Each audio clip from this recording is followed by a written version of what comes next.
Youngsters ಏನು ಹಾಳಾಗಿದ್ದಾರೆ ಅವ್ರಿಗೊಂದು ಮಾಹಿತಿ ಇದೆ ಅನ್ನೋ ವಿಷಯ ಕಾಂಪ್ಲಿಮೆಂಟ್ ಸಿಕ್ಕಿದೆ. ಈಗ ಇನ್ನೊಂದಷ್ಟು ಈ ಮಕ್ಕಳು ಇವತ್ತೊಂದು ಪೋಸ್ಟ್ ಮಾಡಿದ್ದೀನಿ. 7ನೇ ಕ್ಲಾಸ್ ಮಗು ಗಾಂಜಾ ಸೇರಿ ಇವತ್ತು ಒಂದಷ್ಟು ಒಳ್ಳೊಳ್ಳೆ ಮಾಹಿತಿಗಳನ್ನ ನನ್ನ ಇನ್ಸ್ಟಾಗ್ರಾಮ್ನಲ್ಲಿ ಮತ್ತೆ ಫೇಸ್ಬುಕ್ನಲ್ಲಿ ಪೋಸ್ಟ್ ಮಾಡ್ತಾ ಇರ್ತೀನಿ. ಈಗ ನಿನ್ನೆ ರಾತ್ರಿ ಒಬ್ಬ ಪೆಡ್ಲರ್ ಬಗ್ಗೆ ಮಾತಾಡಿ ಬಿಟ್ಟಿದ್ದೀನಿ. ಇವತ್ತು ಒಂದು 7ನೇ ಕ್ಲಾಸ್ ಮಗು ಮನೆಯಲ್ಲಿ ಗಲಾಟೆ ಮಾಡಿ ತಾಯಿಗೆ ಗೊತ್ತಿಲ್ದಿರ ದುಡ್ಡನ್ನ ಕದ್ದು 7ನೇ ಕ್ಲಾಸ್ಗೆ ಸೇದಕ್ಕೆ ಹೋಗಿ ಇವತ್ತು 2 ವರ್ಷ ಸೇರಿದೆ. ಅದು ಇವತ್ತು ಪಾಪ ಅದು ರಿಹ್ಯಾಬ್ ಸೆಂಟರ್ ಇದೆ. ಇದೊಂದು ದೊಡ್ಡ ಮಾಫಿಯಾ ಆಗಿ ಇಡೀ ಬೆಂಗಳೂರಿನಲ್ಲಿ ವ್ಯಾಪಿಸ್ಕೊಂಡು ನಿನ್ನೆ ತಾನೇ ಇನ್ನೊಂದು ಹೆಣ್ಣು ಹುಡುಗಿನ ಮಾತಾಡಿಸಿದೆ. ತುಂಬಾ ನೋವಿನ ಸಂಗತಿ ಏನು ಅಂದ್ರೆ, ಈ ಯಶಸ್ಸಿನ ಮಧ್ಯೆ ಆ ಹುಡುಗಿ ನನ್ನ ಮಗಳ ವಯಸ್ಸು, HIV ಪಾಸಿಟಿವ್ ಆ ಹುಡುಗಿಗೆ. ಅವ್ರು ನಿಜವಾಗ್ಲೂ ನನ್ನ ಕೋಪ ಬಂತು. ಭೀಮಾ ಆಗ್ಲೇಬೇಕು, ಭೀಮಾ ಆಗದೆ ಸರಿ ಹೋಗಲ್ಲ ಅಂದ್ರೆ ವ್ಯವಸ್ಥೆ ಕೈ ತಗೊಳ್ಳದೆ ಇದ್ದಾಗ ಯಾರೋ ನನ್ನಂತವ್ರು ನಿಮ್ಮಂತವ್ರು ಒಬ್ಬರು ನಿಂತ್ಕೊಂಡು ಭೀಮಾ ಆಗೋ ಟೈಮ್ ಹತ್ರಕ್ಕೆ ಬಂದ್ಬಿಟ್ಟಿದೆ ಅಂತ ನಾನು ಆ ಹುಡುಗಿನ ಕೇಳಿದೆ, ಯಾಕಮ್ಮ ಇದು ಹೆಂಗಾಯ್ತಪ್ಪ ನಿನಗೆ ಅಂತ. ಆ ಹುಡುಗಿ ಒಂದೇ ಹೇಳ್ತು, ಸರ್ ನಮ್ಗೆ ಸಿರಿಂಜು ನೀಡ್ಲುಗಳು ತುಂಬಾ ಸಿಗದೆ ಇದ್ದಾಗ ಹಂಚ್ಕೋತೀವಿ ಸರ್, ಒಂದೇ ನೀಡ್ಲಿನ, ಆ ಒಂದೇ ನೀಡ್ಲಿಂದ ಬಂದಿದೆ, ಐ ಆಮ್ ಪಾಸಿಟಿವ್ ಅಂತು. ನೀವು ನಂಬಲ್ಲ, ದೇವ್ರ ತರ ಇದೆ ನೋಡೋದಕ್ಕೆ ಆ ಹೆಣ್ಮಗು. ಲಿಟ್ರಲ್ ಆಗಿ ಹತ್ಬಿಟ್ಟು ನೆನೆಯಿಂದ ಡಿಸ್ಟರ್ಬ್ ಆಗಿದ್ದೀನಿ ನಾನು.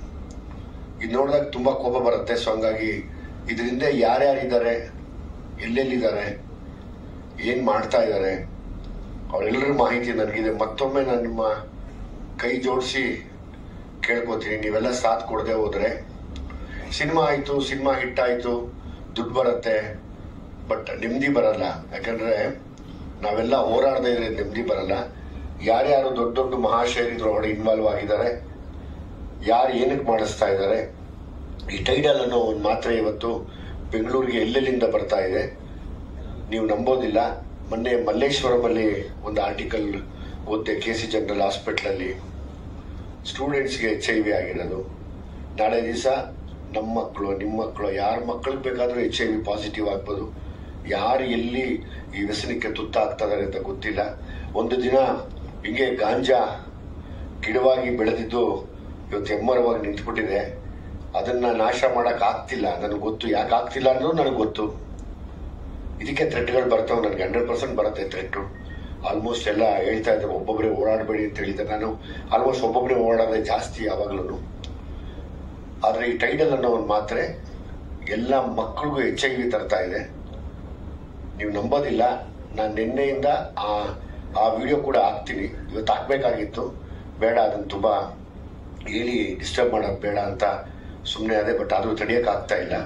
ಇಡೀ ಬೆಂಗಳೂರಲ್ಲಿ ಒಂದು 20-25% ಮಕ್ಕಳು HIV ತುತ್ತಾಗ್ತಾರೆ. ನಾನು ನಿನ್ನೆ ಒಂದು ಮಾಧ್ಯಮದ ಇಂಟರ್ವ್ಯೂನಲ್ಲಿ ಮಾತಾಡಿದೆ. ಯಾವುದೇ ಪಕ್ಷದ ಪರವಾಗಿ ನಾವು ಸಿನಿಮಾ ಮಾಡಲಿಲ್ಲ, ಹುಡುಗರ ಪರವಾಗಿ ನಾವು ಸಿನಿಮಾ ಮಾಡಿದೀವಿ. ಸೊ ಹಂಗಾಗಿ ಯಾವ ಪಕ್ಷಕ್ಕೂ ನಾನು ಸಪೋರ್ಟ್ ಮಾಡೋದಿಲ್ಲ. ಈ ವಿಷಯಗಳೆಲ್ಲ ಬಂದಾಗ ಯಾವುದೇ ಪಕ್ಷ ಆಗಿರಲಿ, ಯಾವುದೇ ಏರಿಯಾ ಕಾರ್ಪೊರೇಟರ್ಗಳಾಗಿರ್ಲಿ, ನೀವುಗಳು ನಿಮ್ಮ ಏರಿಯಾನ ಕ್ಲೀನ್ ಮಾಡಿಕೊಳ್ಳದೆ ಹೋದ್ರೆ ಮುಂದಿನ 5 ವರ್ಷಕ್ಕೆ ನಿಮಗೆ ಈಗ HIV ತುತ್ತಾಗಿರೋ ಮಕ್ಕಳು, ನೀವೇನು ಓಟ್ಗೆ ಓಟ್ ಬೇಕು ಅಂತ ಕಾಯ್ತಿರ್ತೀರಾ, ಓಟ್ ಹಾಕಕ್ಕೆ ಗತಿ ಇಲ್ಲಿರೋ ಮಕ್ಕಳು ಸತ್ತು ಹೋಗ್ತಾರೆ. ಇನ್ನೊಂದು 20 ವರ್ಷ ಹೋದ್ರೆ ಬರುವಂತ ಪೀಳಿಗೆಯಲ್ಲಿ 80% HIV ಪಾಸಿಟಿವ್ ಆಗತ್ತೆ. ಇಲಾಖೆ ಅದು. ನಾನು ನೇರ ಕಮಿಷನರ್ ಹತ್ರ ಹೋಗಿ ಮಾತಾಡಬೇಕು ಅಂತ ನಮ್ಮ ಶಿವಕುಮಾರ್ ಸರ್ಗೆ ಕೇಳಿದ್ದೀನಿ ನಾನು. ಅವ್ರು ಆಯ್ತು ಸರ್ ಹೋಗೋಣ ಅಂದಿದ್ದಾರೆ. ಶಿವಕುಮಾರ್ ಸರ್ನ ಕರ್ಕೊಂಡು ಕಮಿಷನರ್ಗೆ ಒಂದು ಕಂಪ್ಲೇಂಟ್ ಮಾಡಬೇಕನ್ನೋ ಆಸೆ ಇದೆ. ನಾನು ಅವ್ರಿಗೆ ಎಲ್ಲ ವಿಜುವಲ್ಸ್ ತೋರಿಸ್ತೀನಿ, ಯಾರ್ಯಾರು ಮಾಡ್ತಾ ಇದ್ದಾರೆ, ಎಲ್ಲೆಲ್ಲಿ ಮಾಡ್ತಾ ಇದ್ದಾರೆ, ನಿಮ್ಮವರೇ ಎಷ್ಟು ಜನ ಇನ್ವಾಲ್ವ್ ಆಗಿದ್ದಾರೆ ಅಂತ ಕೂಡ ನನಗೆ ಮಾಹಿತಿ ಕರೆಕ್ಟ್ ಅನ್ಸಿದ್ರೆ ಖಂಡಿತವಾಗ್ಲೂ ತಗೊಂಡೋಗಿ ತೋರಿಸ್ತೀನಿ. ಯಾಕಂದ್ರೆ ಎಲ್ಲವೂ ಮಾಹಿತಿ ಆಗಿದೆ ಇದು. ಅದಕ್ಕೆ ನನಗೆ ಸರಿಯಾದ ಸಾಕ್ಷಿ ಆಧಾರಗಳು ಬೇಕು. ಸೊ ಹಾಗಾಗಿ ಸುಮ್ಮನೆ ಯಾರನ್ನು ಬ್ಲೇಮ್ ಮಾಡೋದು ಬೇಡ ಅಂತೇಳಿ ನಾನು ಕಾಯ್ತಾ ಇದ್ದೀನಿ. ಬಟ್ ನನ್ನ ಹತ್ರ ಇರೋ ಮಾಹಿತಿಯಲ್ಲಿ ಒಂದಷ್ಟು ಜನ ಸಿಕ್ಕಾಕೋತಾರೆ. ನಾನು ಕಮಿಷನರ್ನ ಭೇಟಿ ಮಾಡ್ತೀನಿ, ಮಾನ್ಯ ಹೋಮ್ ಮಿನಿಸ್ಟರ್ನ ಭೇಟಿ ಮಾಡ್ತೀನಿ. ಈ ಸಿನಿಮಾ ಯಶಸ್ಸಾಗಿದೆ, ಅದು ಓಕೆ.